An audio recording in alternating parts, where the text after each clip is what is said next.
Lisons, s'il vous plaît, le chapitre 8, le verset 1 jusqu'à 11 de l'évangile de Jean. Ce sera la parole de Dieu pour nous ce soir. Jésus se rendit à la montagne des Oliviers. Mais dès le matin, il alla de nouveau dans le temple. Et tout le peuple vint à lui. S'étant assis, il les enseignait.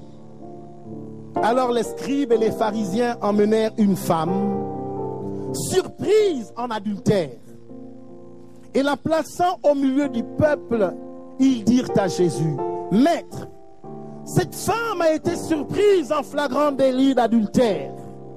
Moïse dans la loi nous a ordonné de lapider de telles femmes. Toi donc, que dis-tu » Il disait cela pour l'accuser. Il disait cela pour l'éprouver. Mais Jésus s'étant baissé, écrivait avec le doigt sur la terre. Mais Jésus s'étant baissé, écrivait avec le doigt sur la terre. Comme il continuait à l'interroger, il se releva et leur dit, « Que celui de vous qui est sans péché jette le premier la pierre contre elle. » Et s'étant de nouveau baissé, il écrivait sur la terre. Quand ils entendirent cela, accusés par leur conscience, ils se retirèrent un à un, depuis les plus âgés jusqu'au dernier. Et Jésus seul avec la femme qui était là au milieu. Jésus resta seul avec la femme qui était là au milieu. Alors s'étant relevé et ne voyant plus que la femme, Jésus lui dit, « Femme, où sont ceux qui t'accusaient? Personne ne t'a-t-il condamné ?» Elle répondit, « Non, Seigneur. » Et Jésus lui dit, « Je ne te condamne pas non plus. Va et ne pêche plus. » Acclamons la parole de Dieu.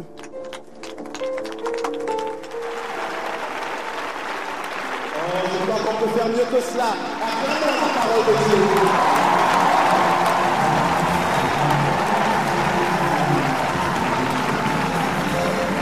Alléluia.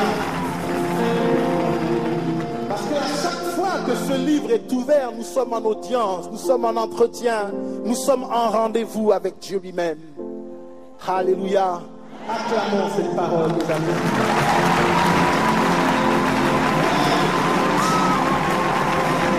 C'est cette parole qui change nos vies. C'est cette parole qui apporte la guérison.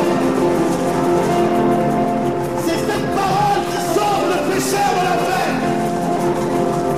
C'est cette parole qui guérit les malades. C'est cette parole qui nous remplit de l'esprit de Dieu. C'est cette parole qui nous apprend à vivre le succès. Acclamons la parole de Dieu. Alléluia.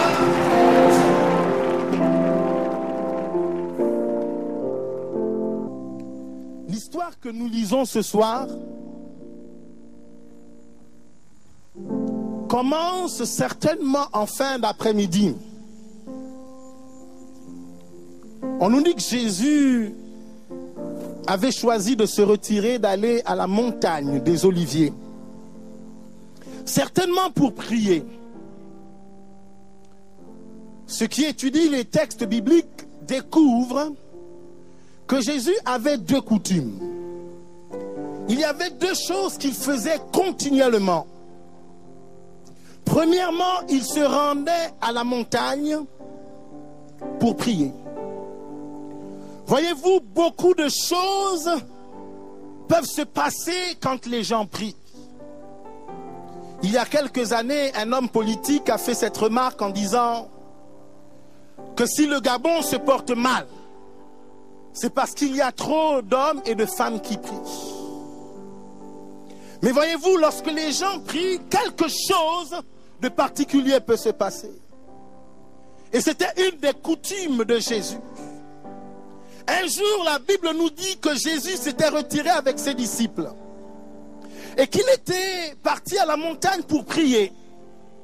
Souvent, il y partait seul, mais ce jour-là, Jésus avait emmené avec lui Pierre, Jean et Jacques.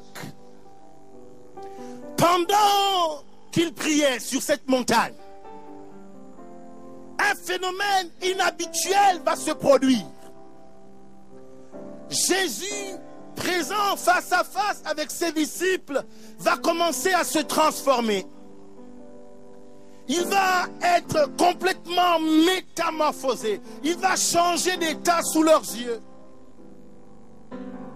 La Bible dit que Pierre et Jean vont être saisis d'étonnement et même d'épouvante. Et puis, ils vont distinguer la présence de Moïse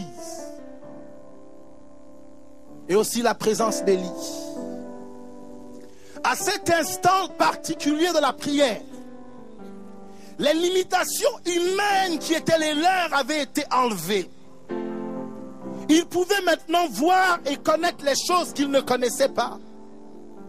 Ils étaient dans une autre dimension parce qu'ils avaient prié.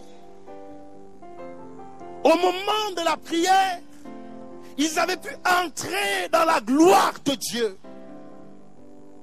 Mes amis, il y a des choses puissantes qui se passent lorsque des hommes et des femmes sur la terre s'accordent pour prier.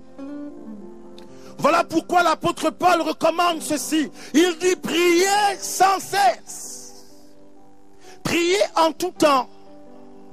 Et aussi, lorsque vous avez commencé de prier, ne vous arrêtez pas de prier.